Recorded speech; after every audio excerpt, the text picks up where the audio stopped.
y una vez que finalice el expositor, ustedes pueden ir haciendo sus consultas a través del chat. Yo las voy a estar revisando y al final de la charla se las voy a estar haciendo directamente a don Enrique para ir evacuando consultas que ustedes tengan. Igual nosotros una vez que finalice, digamos, la charla, vamos a estar compartiendo la grabación con ustedes en los correos electrónicos que ustedes registraron, entonces para que también la puedan repasar o la puedan ver más adelante. Don Enrique, muy buenos días. Muchísimas gracias por acompañarnos. Saludos desde Panamá. Don Enrique es venezolano, pero reside en Panamá, así que muy buenos días y gracias por este tiempo.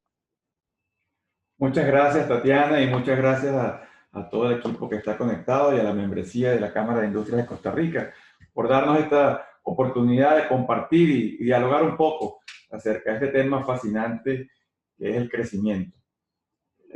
Me permito entonces dar inicio. Acuérdense, cualquier pregunta pueden colocarlas en el chat y al final con muchísimo gusto las vamos revisando y respondiendo las que sepamos, ¿no? Toda esta iniciativa de hacer esta charla comenzó con una pregunta que me hizo mi hijo. Mi hijo tiene 8 años y hace cuestión de 2, 3 meses, un día, un domingo en la noche, cepillándonos los dientes, como a las 8 de la noche, de repente se voltea hacia mí y me lanza esta pregunta así de repente: y papá, ¿y cuál es el propósito de la vida? Cuando me dijo eso, sinceramente me agarró, como lo dicen en el argot beisbolístico, fuera de base. Me agarró fuera de control total y estuve buscando qué le decía rápidamente, ¿no? Porque es una pregunta un poco profunda, cómo responderla para un niño de 8 años. Y entonces en ese momento, lo que primero me vino a la mente fue irme a lo más básico, ¿no? Y a decirle, bueno, obviamente, como somos seres humanos, como un ser vivo, todo ser vivo busca preservar su existencia, nace, crece, se reproduce y muere. Entonces estamos buscando de preservar la especie. O sea, esa fue la respuesta que le pude dar en ese momento. Entonces, eso le trajo un poco más de curiosidad, como obviamente como todo niño. Esta pregunta del propósito de la vida yo me la había hecho a los 40 años en un MBA, ¿no? Realmente no me la había hecho nunca antes. Pero de repente me dice, ajá, pero ¿cómo se crece? Cuando tú me hablas de crecer, crece también el cerebro. Y el cerebro se va volviendo más inteligente. Y empezó a darme un montón de preguntas relacionadas con esto. Obviamente en ese instante me tocó sacar todo mi background y filosofía, y decirle, oye, mejor te cuestas a dormir y lo vemos mañana en Google. Y buenas noches. Porque realmente es una pregunta muy interesante y había empezado a leer un libro que me hablaba un poco de eso. Entonces, esa pregunta mi hijo me motivó a terminar de leer el libro. Y es este libro de Carol Dweck, que se llama Mindset. Carol Dweck es una PhD, una psicóloga PhD graduada de la Universidad de Barnard College.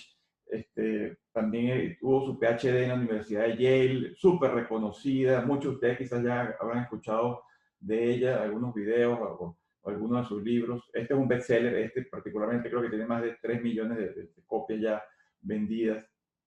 Ha sido profesora de la Universidad de Columbia, de Harvard, en la Universidad de Stanford, creo que actualmente es donde está dando esas clases. Y ella plantea este libro que se llama Mindset, la nueva psicología del éxito, y lo hace en el 2006. Y lo que habla este libro básicamente es que refuta que la capacidad de conocimiento es innata, ¿okay? Cosa que hasta ese momento muchas personas, y todavía hoy en día, muchas personas continuamente creen que nacemos ya con ciertas capacidades, ¿no? Pero ella refuta, y lo importante no es solamente que lo dice en forma teórica, sino que también lo hace a través de experimentación y ejercicios prácticos para demostrar que realmente no es así. Entonces ella plantea obviamente la teoría de que el éxito en la vida se basa en el trabajo duro, en el aprendizaje, en la formación, y si dice que hay un crecimiento o un incremental de conocimiento, de crecimiento, basado en una teoría que es la teoría de la inteligencia o la mentalidad de crecimiento, que es el growth mindset que ella habla en este libro. Entonces, en teoría, con esta mentalidad de crecimiento, una persona le va a permitir, digamos, vivir una vida menos estresante, más exitosa, observando constantemente la forma de crecer. Mi intención, obviamente, en esta charla no es hablarles del libro, porque en el libro pueden conseguir en YouTube 20.000 resúmenes del libro o videos de ella que lo puede explicar mejor que yo. Pero sí, obviamente, necesito darles un poco de contexto para ubicarnos en de qué estamos hablando. En definitiva, la gente puede nacer con ciertas pasiones, con ciertos talentos, pero deben ser desarrollados, no son innatos, ¿no? Entonces, esto del growth mindset o la mentalidad de crecimiento, que es, bueno, es la creencia que la inteligencia, las capacidades y el comportamiento se pueden desarrollar y mejorar a lo largo de la vida. O sea, no es algo que realmente sea innato. Hay alguien que, el famoso principio de Peter, que dice que en una jerarquía todo empleado tiende a ascender hasta su nivel de incompetencia. Bueno, queda totalmente desmontado con esta teoría, porque esa teoría dice que no hay incompetencia, sino lo que se necesita es un esfuerzo de crecimiento. ¿Y cómo funciona esto? Bueno, esto funciona como ya quizás muchos de ustedes saben cómo funciona el cerebro. El cerebro al final tiene muchas ramificaciones o neuronas, ¿verdad? Y esas neuronas tienen esas ramificaciones que llamamos dendritas y que tienen una parte que se llama axones, pero que al final el funcionamiento del cerebro es cuando esas dendritas o esos axones comienzan a conectarse unos con otros y se crea lo que se llama la sinapsis, que muchos de ustedes seguramente habrán leído acerca de esto. Esta sinapsis no es más que un traspaso de información a través de un impulso eléctrico. Pero el traspaso de información, al final lo que va creando es una vía de cómo hacer las cosas, de cómo comportarnos, de cómo realmente ser. Entonces, el cerebro, por diseño de naturaleza, trata de hacernos la vida más fácil. Trata realmente de que cada día gastemos la menor cantidad de energía. Y es lo que, ¿y para qué hace eso? Bueno, pues justamente con el mismo principio de conservación de la especie que hablaba antes. Con esto el cerebro tiene siempre tres reacciones, ¿no? Ante cualquier emergencia. O ataca hacia adelante, o lo confronta, o se paraliza, o simplemente sale huyendo, sale despavorido de la situación. Pero en la cotidianidad, el cerebro lo que trata es de crear hábitos, de crear formas de hacer las cosas, de manera tal que muchas veces las hacemos de forma inconsciente.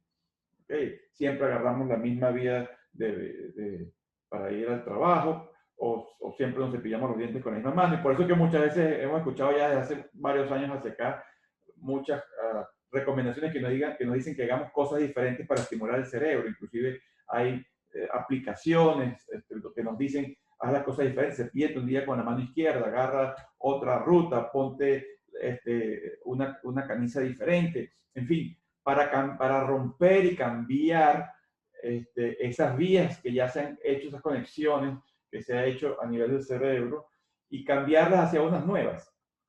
Y eso nos va ampliando la forma. ¿Qué sucede? Cuando no hacemos estos cambios o no nos atrevemos a hacer estos cambios, al final el cerebro se va acostumbrando a hacerlo siempre de la misma forma. Y en la medida que hacemos algo de manera repetitiva, de esa misma forma se va creando ese camino más fuerte, esa conexión es mucho más sólida, más fuerte, y es más difícil salir de allí. Y es lo que entonces llegamos a un nivel de confianza, pero al final la confianza entonces nos debilita porque no nos permite explorar otras cosas. Salirnos del patrón aprendido puede significar un fracaso. Entonces, y las personas no están acostumbradas al fracaso, no queremos nunca fracasar, por línea general. Y eso es lo que un poco, cómo funciona esto. Sin embargo, cuando vemos un niño, el niño no tiene todavía esos esquemas mentales, esas conexiones formadas en todas las cosas que hacemos. Por lo tanto, cuando vemos la imagen de un bebé, lo primero que nos viene a la mente es la curiosidad. Todo niño es curioso. Y los bebés son curiosos por naturaleza. Y no sienten vergüenza de sus equivocaciones, de fallar, de hacerlo mal, Cuando estoy intentando caminar y me caigo, bueno, no estoy pensando, ay, ¿qué dirán los vecinos que me caí? O no dicen, ay, qué vergüenza, mira cómo me he caído de frente a todo el mundo. No, simplemente se paran y continúan caminando. O tratan, o siguen intentándolo hasta que lo logran. Y así con todo. Entonces, hay un instinto natural de aprendizaje, de explorar, de indagar qué hay en mi entorno, cómo son las cosas. Y ese instinto de aprendizaje, exploración y curiosidad, con el tiempo suele perderse. Y suele perderse un poco por lo que les comentaba antes, porque nos acostumbramos a tener un comportamiento de una forma, a hacer las cosas de una manera, y vamos teniendo cierto temor a explorar cosas adicionales. Y eso nos pone en una zona de confort que nos cuesta salir por el temor al fracaso.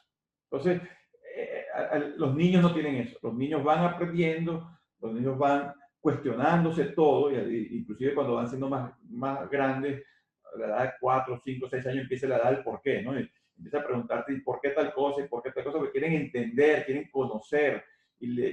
Así como mi hijo que me hizo una pregunta y le hice una respuesta y de ahí me lanzó como 10 preguntas más. Igualmente, ese es la forma como el aprendizaje se va dando.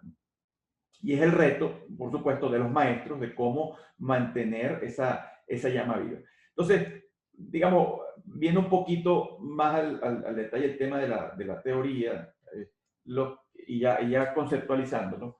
El esquema de una mentalidad fija versus una mentalidad de crecimiento, que es la que está defendiendo la autora del libro.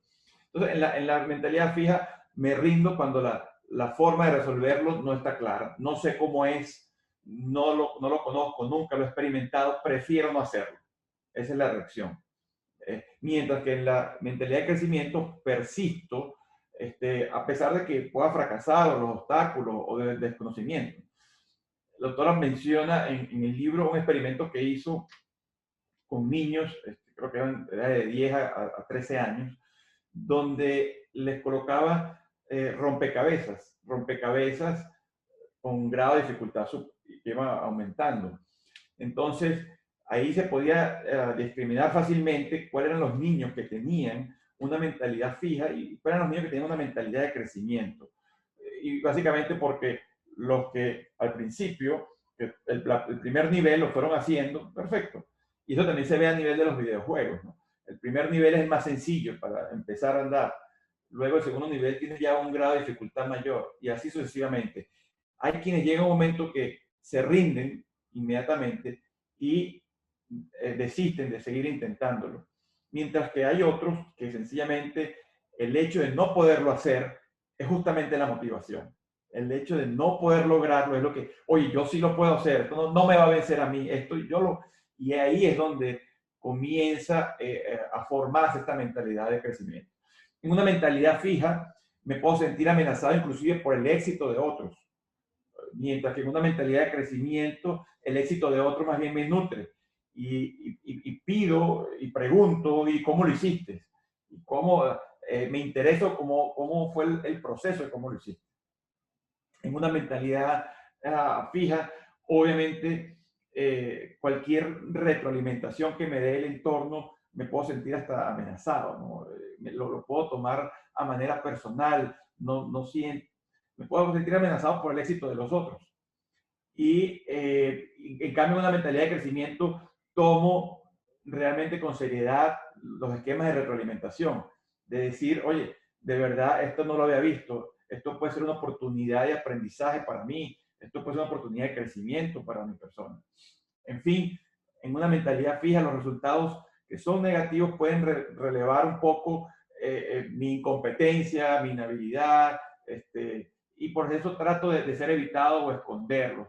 Y en una mentalidad de crecimiento, los resultados negativos, como el fracaso en el rompecabezas, son parte del proceso de aprendizaje, son parte de lo que me deben nutrir cuando lo estoy haciendo. Entonces, yo recuerdo ya hace bastantes años, comenzando mi vida gerencial, tuve una experiencia en una empresa eléctrica que trabajaba, donde teníamos dos departamentos. Yo llevaba la parte comercial, el otro compañero llevaba la parte del contact center. Pero los dos, en cierta forma, estábamos compitiendo por una posición, por la posición de nuestro jefe, y cada quien trataba de hacerlo mejor a su manera. Resulta ser que esa competencia llegó a ser hasta en cierta forma dañina, porque en un momento determinado pienso que yo me sentía amenazado por el éxito que él estaba teniendo, o él se pudo haber sentido amenazado cuando a mí me felicitaban por alguna cosa. Y eso lo que hizo fue que cada vez, en vez de hacernos trabajar en equipo, lo que hizo fue aislarnos cada vez más. Entonces, llegamos al momento hasta de esconder la fórmula secreta de nuestro éxito, ¿no? De que no compartir la información que era vital para el progreso de la compañía. Pero cada quien digamos, se sintió amenazado por el otro y sencillamente fuimos construyendo nuestros propios palacios de conocimiento, de fórmulas mágicas, de cómo hacer las cosas sin compartirlas. Al final, ¿quién perdió en esta ecuación? Yo creo que perdimos todos. Primero, yo perdí por no darme la oportunidad de exponerme a mi vulnerabilidad y que otro me criticase. Yo perdí también el hecho de no poder aprender de lo bien que lo estaba haciendo mi compañero. Él, al mismo tiempo, de igual forma, perdió la oportunidad de compartir las cosas y hacerlas mejor en conjunto, tomar ideas de uno del otro. Y la compañía definitivamente perdió, porque al final, si nos hubiéramos puesto de acuerdo y trabajar en conjunto, hubiéramos compartido las experiencias, al final también la empresa gana. Y allí es la importancia de realmente, ahí vamos cambiando cómo las organizaciones realmente deben estimular esta mentalidad de crecimiento de una u otra forma. Otro de los aspectos de esta mentalidad de crecimiento es poder realmente reconocer en los demás el esfuerzo, el proceso, la estrategia y cómo lo hiciste. Y de verdad dar el reconocimiento sin creer que con esto estoy ni adulando ni tampoco estoy siendo políticamente correcto, sino hacerlo genuinamente. En cambio, en una mentalidad fija, el reconocimiento hacia los demás puede ser que ponga un poquito en duda el talento o mis resultados, ¿no? Es difícil reconocer en los demás eso porque me puedo poner en evidencia que, oye, si te felicito por esto es porque yo no lo sabía hacer. Y es todo lo contrario, oye, realmente expresar la vulnerabilidad no es un pecado, pero muchas veces tenemos ese paradigma dentro de nuestra sociedad. Y por eso en una mentalidad fija trato de evitar los riesgos, de no revelar mis debilidades. El hecho de tener el esfuerzo es signo de incompetencia muchas veces. En el colegio, cuando estábamos haciendo un examen, a lo mejor el que entregaba de último, todo el mundo le decía, oye, pero qué bruto este muchacho. Es un examen tan fácil que todo el mundo lo resolvió en 20 minutos y te llevó 2 horas. Entonces, y a lo mejor era el esfuerzo, pero ese esfuerzo es sinónimo de incompetencia, en vez de ser más bien un sinónimo de que el esfuerzo es el camino necesario para llegar a la maestría, al dominio de las cosas.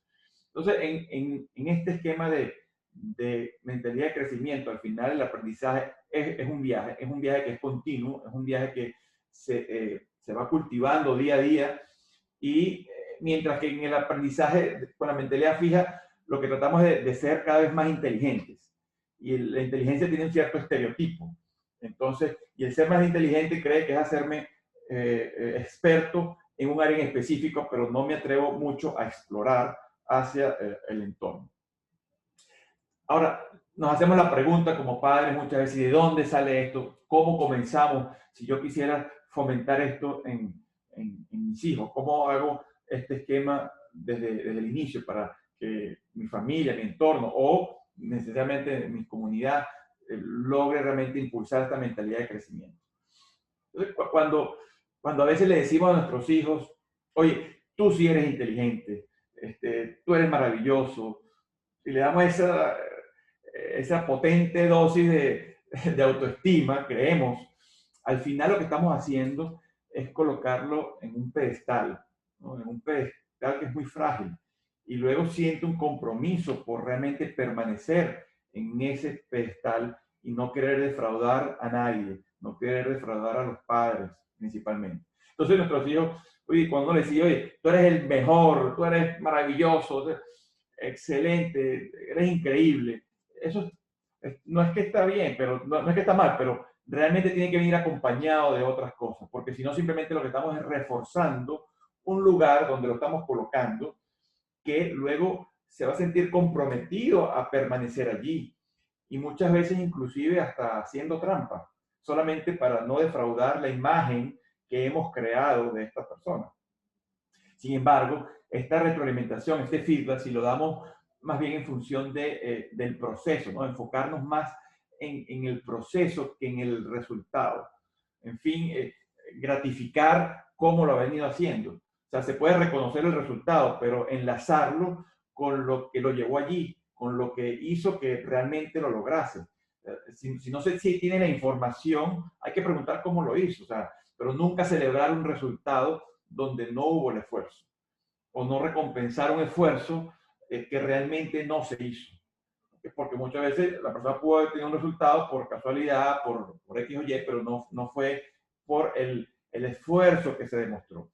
Entonces, la educación realmente no debiera medirse en base a los exámenes finales, sino en base a la mejora continua, a incentivando el desarrollo y celebrando las mejoras, celebrando, oye, qué bien que lo hiciste, mejor que la vez anterior.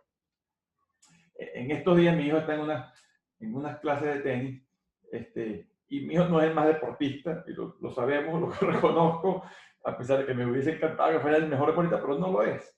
Sin embargo, hablando con mi esposa, entramos a esta discusión, porque me decía, como tendemos como padres a comparar muchas veces con el compañero, el amigo, el que está en la clase de tenis también, y realmente ahí cometemos un error porque lo bueno es preguntar, pero lo está haciendo mejor que la vez anterior. ¿Cómo está esta clase en función de la clase de hace un mes? Hemos visto un avance. Y si ha visto un avance, eso es lo que hay que celebrar, no el resultado. Porque eso es lo que impulsa a los seres humanos a realmente darnos confianza para hacerlo mejor y seguir en el camino de ir mejorando, mejorando, mejorando hasta llegar a la excelencia. Pero cada vez lo podemos hacer mejor. Si no lo estamos haciendo del todo bien y reforzamos una actitud positiva pensando que queremos subir la autoestima, al final lo que hacemos es un daño. ¿Okay? Entonces, hay una frase muy poderosa, porque esto que estoy hablando ahorita lo podemos aplicar no solamente a nuestros hijos, lo podemos aplicar también en nuestras organizaciones, y de eso voy a hablar más adelante. Pero hay una frase muy poderosa que si la podemos incluir en todo lo que hacemos, al final nos ayuda en este camino. Y es la frase de no todavía. O sea, es decir, yo no he realizado el mejor movimiento en el tenis todavía, pero cuando le coloco el todavía, sencillamente estoy reforzando que hay una esperanza que sí lo puedo hacer, pero que no lo sé en este instante, pero sí lo puedo hacer. O sea, de hecho, doy por hecho de que lo puedo hacer, pero que todavía no he llegado allí. Y esa frase de no todavía, al final lo que me hace, me mantiene la persistencia y me mantiene la motivación en las cosas que estoy haciendo. Y muchas veces como dicen por ahí, la ignorancia consciente puede ser un gran motivador. El saber que tengo que llegar aquí, que puedo hacerlo, que puedo llegar, pero que todavía no estoy acá, me motiva a realmente tratar de mejorar cada vez. Y por eso son los famosos action plans en las compañías para determinar los gaps que pueden existir entre la posición o lo que dice mi job description y o mi descripción del rol, perdón, y mis conocimientos actuales. Determinar esas brechas de conocimiento y ponerlas en evidencia es importante porque al final esa es lo que llaman la ignorancia consciente, ¿no? O sea, sé que no lo sé, pero sé que lo puedo hacer y el hecho de conocer ese camino, esa brecha, me puede motivar.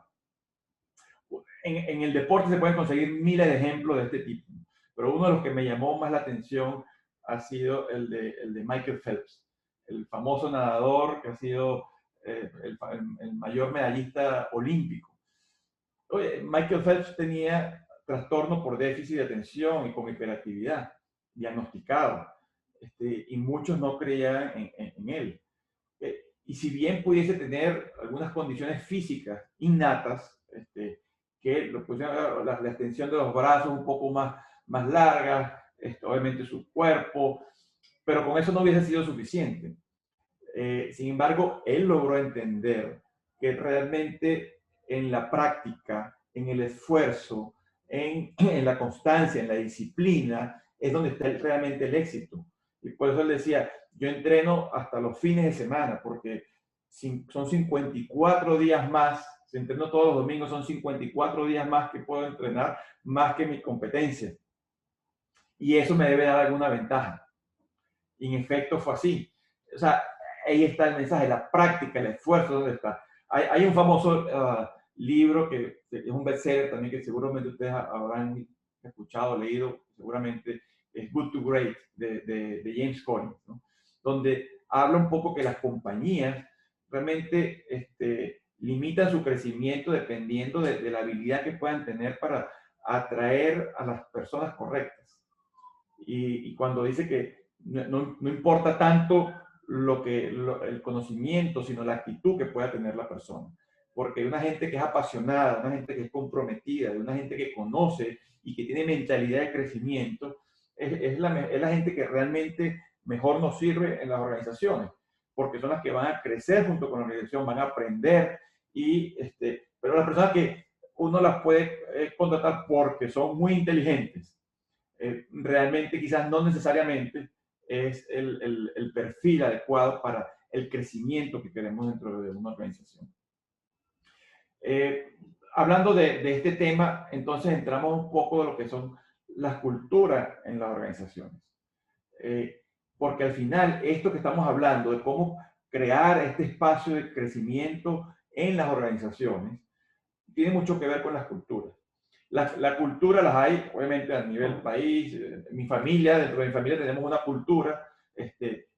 Como seres humanos, cuando nos agrupamos, tenemos una cultura y no es más que la forma como nos comportamos, ¿no? La forma como hacemos las cosas, lo que nos identifica de cómo realmente vamos resolviendo nuestras situaciones en el día a día. Entonces, estas culturas, en este caso, he visto muchas culturas de empresas familiares, empresas medianas, grandes, cada una con sus particularidades y muy buenas, algunas muy exitosas. He visto empresas familiares con una cultura súper buena, que tiene que ver con el tema del crecimiento de todas las personas que están dentro de la organización. Pero en este caso me atrevo a hablar un poco más de la cultura donde trabajo hoy en día, que es la cultura de 3M. Que para ponerla simplemente como un ejemplo, no para decir que es la mejor ni peor, ni mucho menos, sino es simplemente un ejemplo de la importancia de que en nuestras organizaciones las culturas es fundamental de cómo hacemos que donde estamos trabajando o donde nos estamos desarrollando en el día a día, exista las facilidades para que la mayoría del grupo pueda crecer y por ende nuestras compañías o nuestras organizaciones puedan crecer. Esta es la capacidad de desarrollar y mejorar a todo el mundo, ¿no? Vuelvo y repito, no depende de las habilidades, sino del esfuerzo. Y ya eso es lo que, partiendo de eso, es de donde decimos la importancia de desarrollar un ambiente mejor de trabajo, donde la gente esté más comprometida, donde la gente esté más empoderada para hacer las cosas. Las compañías que tienen esta mentalidad de crecimiento realmente valoran el trabajo en equipo, valoran la creatividad, valoran la experimentación.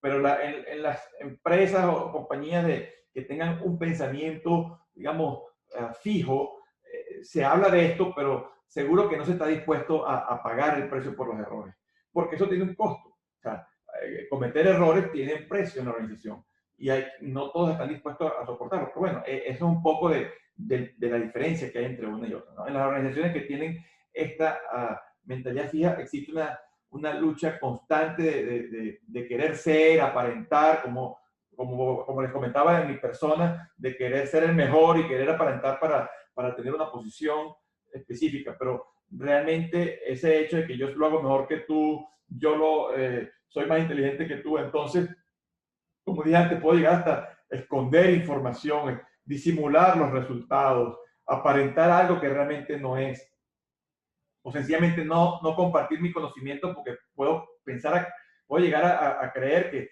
el hecho de decir todo lo que sé me hace que no sea indispensable y que me puedan votar. Hasta ese punto, ¿no?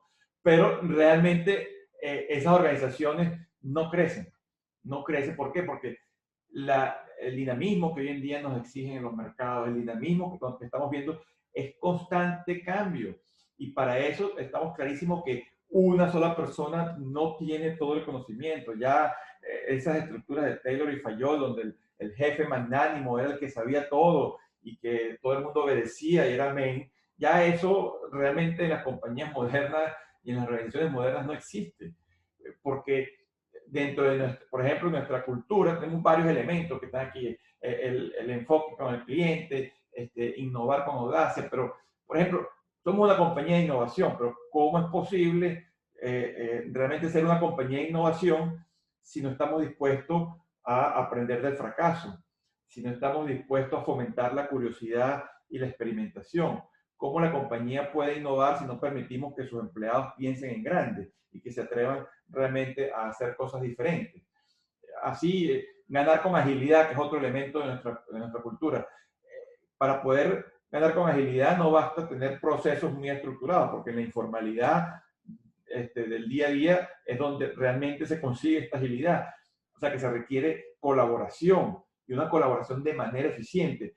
¿Cómo podemos fomentar esta colaboración para que no hayan estos silos aislados o focos de poder en la empresa, que como seres humanos sabemos que es difícil no lograrlo? ¿Cómo realmente para ganar con agilidad necesitamos esta mejora continua y cómo hacemos que este ciclo de mejora continua sea más rápido a través de esta colaboración, buscando el aporte de todos, potenciando la toma de decisiones, en fin, realmente es ambicioso, pero se puede lograr con fomentando una cultura donde, y me gustaría quizás resaltar de todos estos elementos, el elemento que es impulsado por la inclusión.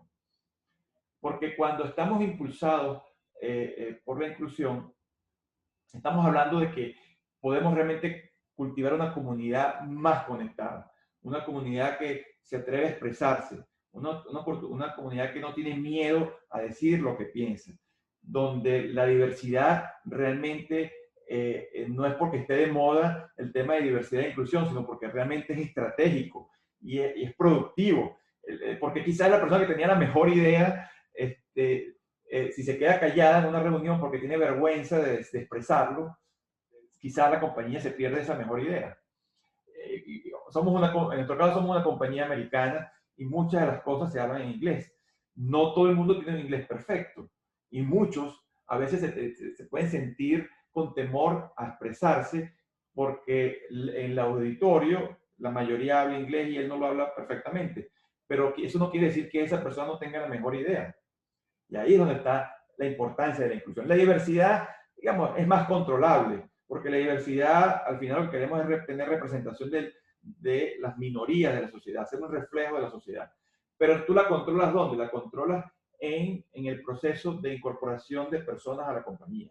Entonces tú puedes decir, yo puedo contratar un porcentaje de mujeres, un porcentaje de hombres, o dependiendo sin distinción de género, o puedo personas de piel de color o personas con diferentes religiones o nacionalidades.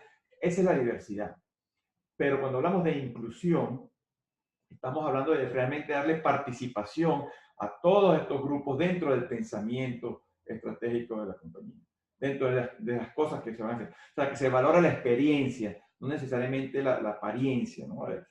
Operar de forma transparente, fomentar el aprendizaje y el desarrollo para todos. Entonces, en un ambiente inclusivo, al final ganamos más. En un ambiente inclusivo es estratégico porque permitimos que las personas se sientan en una zona de confort, una zona, digamos, tranquila, segura, para expresar sus ideas, que no va a ser expuesto a las críticas, no va a estar no va a ser apuntado con el dedo ni puesto en el paredón porque dijo algo que pudiese sonar una incoherencia para alguien, pero que realmente al final no lo es. Entonces, fomentar esto no es sencillo y esto tiene que ser, desde la alta jerarquía de las organizaciones, tiene que ser planificado cómo hacerlo. Esto no quiere decir que toda la vida 3M ha sido así, esto ha sido una evolución y en los últimos años que nos hemos hemos dado cuenta de la importancia de la inclusión para realmente hacer este ambiente seguro donde la gente pueda participar, donde la gente no se exponga a la crítica y que realmente de allí salgan las mejores ideas, que salgan los mejores proyectos que queramos hacer. Ante todo, entonces me encanta este slide, ese keep calm and learn from your mistakes, porque al final lo que queremos es mantener la calma. Esto es un proceso, no es algo, no es un switch. No es algo que, okay, no, a partir de mañana somos una empresa de crecimiento, o somos una sociedad, o a nivel familiar, ya a partir de mañana, no, es un proceso en el cual hay que tomarlo con calma, pero sí muy consciente de los errores que vamos cometiendo. Pero lo más importante no es cometer el error, ¿no? Sino aprender de esos errores. Muchas veces en una entrevista de trabajo o en los reclutamientos, les preguntamos a las personas que estamos entrevistando, ¿no? Acerca de sus mayores éxitos en sus carreras, típica pregunta de entrevista, dime tus fortalezas, tus debilidades, pero nos enfocamos más acerca de los éxitos, ¿no? Bueno, ¿cómo has resuelto pero este tema casi nunca lo preguntamos? O sea, como, por ejemplo, preguntar acerca de los desaciertos, preguntar acerca de qué no te ha salido bien en tu carrera, cuál ha sido tu mayor fracaso, has tomado responsabilidad de ese fracaso, cómo has salido de allí, qué has aprendido de tus peores experiencias. Esas preguntas a veces no todo el mundo las hace, pero son fundamentales porque realmente es cuando en el filtro de admisión estamos evidenciando cuál es el potencial que puede tener la persona o la mentalidad de crecimiento. Si una persona no acepta sus errores, si una persona no es capaz de ser vulnerable y decir, sí, he cometido errores, he fracasado, pero he podido aprender de esto, de esta forma y me he levantado. Si no es capaz de eso, al final tenemos una persona que lo que está buscando es mantenerse dentro de una apariencia importante, porque para él es algo importante, una apariencia de inteligencia, de que yo lo sé todo, de que soy el más capaz, que lo puedo lograr, de que soy y realmente ya, como lo dije anteriormente, hoy en día el perfil de un trabajador necesitamos que sea más conectado, que sea más abierto, que pueda realmente expresar y equivocarse, pero aprender en conjunto, trabajar en equipo es fundamental. Entonces, muchas veces invierte dinero y tiempo en contratar talento, en contratar lo mejor del mercado, o retenerlo, ¿okay? Pero realmente las compañías no invierten muchas veces en desarrollarlo. Y el desarrollarlo simplemente es, luego de este diagnóstico, de saber cuáles son las brechas de conocimiento, bueno, invertir para que realmente estas personas ayudarlos a que vayan avanzando, porque ya la actitud la tienen, ya la mentalidad de crecimiento la tienen, pero necesitamos que, oye, si necesitabas una herramienta, de algún soft, alguna habilidad blanda, bueno, vamos entonces a ayudarte, te ponemos un coach, te ponemos un curso, buscamos la forma, te damos un libro, te ayudamos, pero sí, esa persona tiene el hambre de crecer, pero hay que ayudarlo a eso, porque si no simplemente se queda estático en la foto donde lo contratamos, ¿no? El mejor talento del mercado, aquí lo tenemos, pero se queda ahí estancado porque todo el mundo necesita desarrollarse. Si una persona puede ser la mejor del mercado, la contratamos, pero no la vamos desarrollando, al final también se frustra, porque viene acostumbrado de un proceso de crecimiento personal. Y si esa persona no consigue dentro de lo que hace en el día a día algo que lo motive a ese crecimiento, finalmente se termina frustrando. Entonces la gente puede hacer con estas pasiones, pero las personas hay que desarrollarlas y también en la empresa hay que desarrollarlas. Yo recuerdo algo que leí alguna vez de Thomas Alva Edison, ¿no? El famoso inventor americano de la bombilla, el fonógrafo, creo que hizo otras cámaras fotográficas, creo que también la hizo Thomas Alva Edison. Pero bueno, al final él decía, cuando le preguntaban, oye, lo has intentado 1000 veces, pero no lo has logrado, él dice, bueno, no, yo no he fallado, solo he conseguido 10.000 formas diferentes que no funcionan. Entonces, esa es un poco la actitud, ¿no? Es realmente saber que la falla no es un fracaso, sino es una oportunidad de aprender que así no es. Y voy a otra forma. Y así sucesivamente va el crecimiento. El sentimiento digamos, de pena o humillación que a veces siente la persona no debiera ser. La vergüenza es un sentimiento no productivo. Cuando alguien falla y se siente intimidado, humillado, con vergüenza, con pena, es un sentimiento que no es productivo. Por eso tenemos que hacer que en esta mentalidad de crecimiento te puedes sentir culpable si, oye, no lo logré, sí, y somos seres humanos, o inclusive frustrados nos podemos, pero son emociones que realmente nos deben llevar a tratar de hacerlo de la mejor manera, de una forma constructiva, con el aprendizaje. Hay una película en Netflix, una serie ahorita muy buena de Michael Jordan, que es The Last Dance, El Último Baile. Si alguno la ha visto, se va a identificar mucho. Si no la han visto, se la recomiendo porque es un ejemplo muy claro de una persona que está enfocada, que fue Michael Jordan, uno de los mejores basquetbolistas del mundo. Fue rechazado inicialmente de un equipo de basquetbol porque no tenía el prototipo de inteligente, digámoslo así, lo que decimos en las organizaciones. No tenía el prototipo, pero su mentalidad de crecimiento es un claro ejemplo de cómo realmente se enfocó a hacerlo mejor cada vez, a practicar su lanzamiento de 3 puntos, a realmente hacer su dribbling lo mejor posible. O sea, cómo realmente iba haciendo lo que hasta que llegó a ser lo que fue. O sea, el enfoque es lo que se necesita para crecer. Tomar la responsabilidad uno mismo y no ponerla en el exterior. Le voy a compartir un pequeño video. No lo voy a pasar completo, pero voy a pasar ciertos extractos de Jeff Bezos, ¿no? Todos saben, el fundador y creador de Amazon, el hombre más rico del mundo. Pero aquí su historia es interesante porque realmente nos denota una mentalidad de crecimiento. Voy a comenzar acá y voy, bueno, por aquí. La historia de Jeff Bezos, el hombre más rico del mundo. Mi madre tenía 17 años cuando me dio a luz y mi padre nos abandonó. Y fue mi padrastro quien se hizo cargo de mí. Hola, soy Jeff Bezos y quiero contarte mi historia. Nací en Nuevo México en 1964, en el seno de una humilde familia. Mi padre nos abandonó y viví mi infancia en una granja. Tiempo después, mi padrastro, Miguel Bezos, se hizo cargo de mí y me dio su apellido. Empecé trabajando a los 16 años en McDonald's. Me presionaban mucho. Me costó adaptarme, pero no me rendí. Me presionaba mucho, ¿okay? Me costó adaptarme, pero no me rendí nunca. Fíjense lo interesante, aquí empieza a ver, el no rendirme significa que obviamente lo que no puedo lograr lo asumo como un reto. Voy a poner aquí otro pedacito de este videito. Decía, y Amazon es mi pasión. El camino fue difícil, pero no iba a rendirme tan fácil.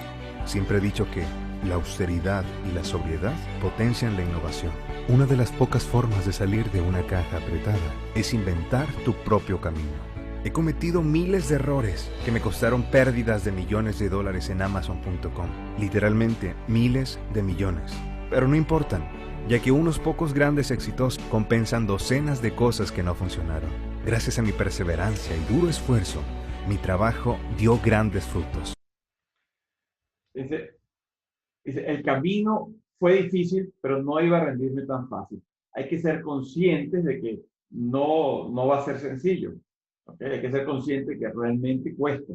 Pero, dice, he cometido miles de errores, pero los grandes éxitos los recompensan. En la medida que voy teniendo este aprendizaje y voy teniendo esta satisfacción por el éxito, me va alimentando cada vez más.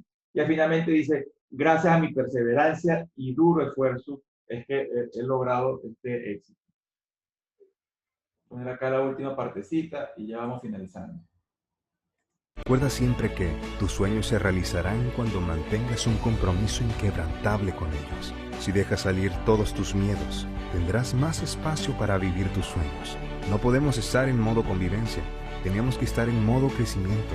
Trabaja duro, diviértete y haz tu historia. Interesante este video porque al final nos deja saber que si dejas salir todos tus miedos, tendrás más espacio para vivir tus sueños. O sea, realmente hay que abrir en el cerebro los caminos que no tenemos, son los miedos, ¿no? O sea, hacia dónde podemos explorar para poder abrirnos hacia otras cosas. él dice, no puedo estar en modo convivencia, tenemos que estar en modo crecimiento. Trabaja duro y diviértete. O sea, disfruta el camino, pero sencillamente está claro que el trabajo es duro. Con esto voy finalizando ya un poco mi presentación del día de hoy, sí teniendo estas últimas reflexiones, ¿no? De que la curiosidad, como dijimos en algún principio, volviendo a la pregunta de mi hijo, la curiosidad es clave, como la de todo niño. No perdamos la curiosidad porque eso es lo que nos ayuda, en cierta forma, a mantenernos activos en aprender cosas nuevas. La inteligencia está clarísimo que se desarrolla, no es innata.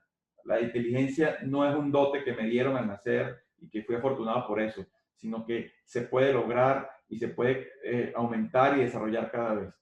Los errores son experiencias de aprendizaje, no son fracasos.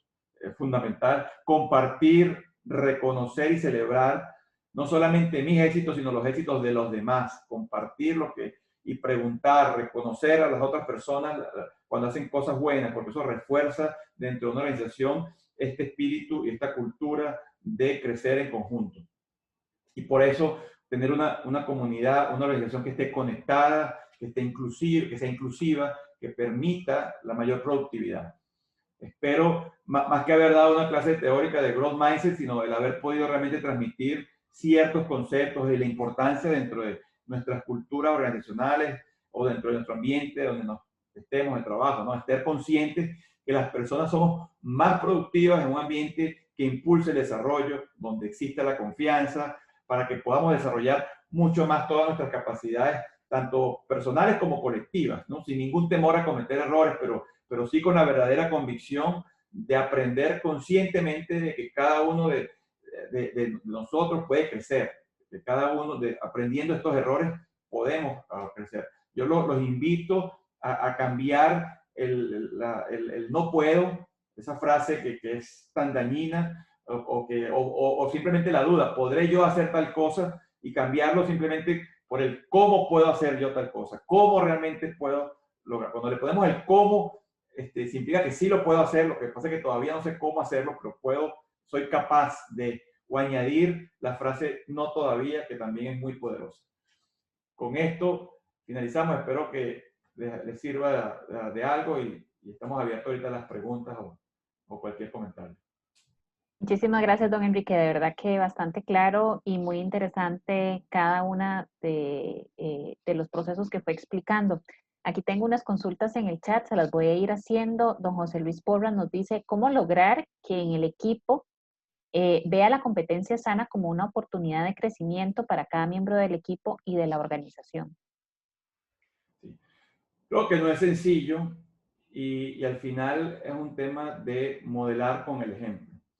El hecho de cuando uno ve un líder y ese líder se puede presentar vulnerable, donde ese líder expresa sus temores, expresa lo que no sabe, expresa sus debilidades, admite cuando comete errores y los comparte para buscar el aprendizaje colectivo, de una u otra forma va fomentando dentro de los equipos de trabajo las mismas conductas. Y eso hace que si todos mantenemos ese espíritu abierto, sencillamente se evitan esos polos de competencia que hablaba yo, ¿no? Esos polos que realmente son tan dañinos porque cada quien quiere hacerlo mejor que el otro para demostrarle que está acá arriba que él es el que merece la promoción en lugar del otro. Entonces, no es que la competencia puede existir, pero puede existir en función de cómo ha sido tu crecimiento dentro de la organización, no en función de lo que tú aparentas ser, ¿no? Yo creo que fomentando esto, como digo, tiene que fomentarse como una cultura para que todos hablemos más o menos el mismo idioma. Otra de las consultas, dice Irving, entre las habilidades blandas y duras, desde su experiencia, ¿cuáles considera que son más difíciles de desarrollar para las personas que tienen estudios en áreas más técnicas como ingeniería? Excelente pregunta, porque siempre hay como esos estereotipos, ¿no? De que los técnicos son más introvertidos, de que los técnicos son los que quieren estar en el laboratorio. Nosotros somos una compañía de innovación, tenemos más de 7.000 científicos a nivel mundial que están metidos en un laboratorio día a día. Y sin duda alguna, algunos pueden tener ese perfil, ¿no? Así como un programador que también está... Pero al final todos somos personas. Al final todos tenemos sentimientos, todos tenemos emociones, todos sentimos miedo, sentimos alegría, sentimos rabia.